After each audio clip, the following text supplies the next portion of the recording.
Nicolas Michelon de Cinétique qui va nous dévoiler les belles valeurs. Quelles belles valeurs tu prônes, justement? Je rebondis sur écosystème, puisque moi, en tant que coach, ce qui m'intéresse, c'est les valeurs pour moi, parce que ça mobilise mon énergie, etc. Dans les valeurs, moi, si j'en retenais qu'une, ça serait la confiance. Intuitivement, on sait bien que quand il y a confiance, ça se passe mieux. Mais tu vois, dans le monde dans lequel on vit, où il y a beaucoup d'incertitudes, ça bouge sans arrêt, l'antidote à cette incertitude, c'est la confiance.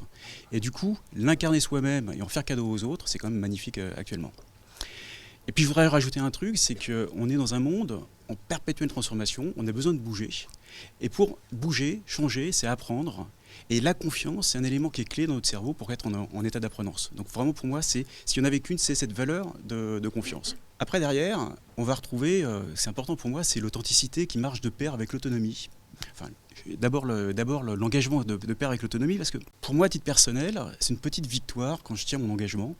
Et puis ça me permet, c'est bon pour le moral, et puis ça me permet aussi de gérer mon énergie entre différents, quand on est très sollicité, très débordé.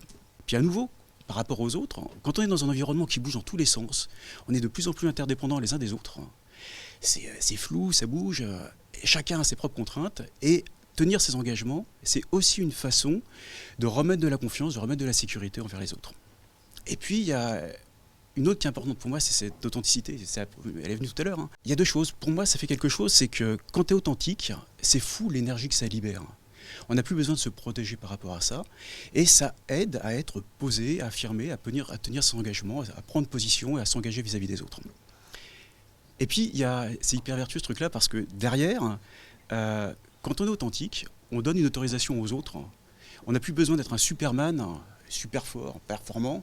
Et donc, du coup, les autres s'autorisent aussi à être naturels, et ça crée l'ouverture. Et j'en rajoute une dernière, c'est que c'est pas une valeur pour moi, mais c'est un état d'esprit. C'est un état d'esprit d'apprentissage. Et l'état d'esprit d'apprentissage, c'est ce qui nous permet de rebondir après un échec en tirant un enseignement.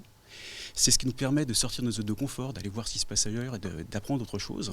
L'apprentissage, ça nous ramène à nos vulnérabilités, à nos fragilités. Et encore une fois, quand on est tourné vers les autres, ça amène de la bienveillance et ça donne le droit à l'erreur. Et dans ces moments, on a besoin d'avancer pas à pas, c'est super. C'est important justement de pouvoir s'appuyer sur ça. Et on voit que pour toi, c'est important de transférer. Toi aussi, tu aimes bien transmettre. Tu as une passion pour ces valeurs et les transmettre autour de toi? Alors, les partager, les exprimer, mais après, les valeurs, on ne les impose pas aux autres. On les incarne, on les transpire, et les autres y adhèrent ou pas. Et surtout, ça laisse un espace pour que les autres expriment leurs propres valeurs. Mais voilà, tu as authenticité, c'est une espèce de boussole interne. D'accord. Pour les autres. Ok, parfait. Merci Nicolas. Donc, incarner ses propres valeurs. Merci beaucoup Nicolas, on retiendra ça.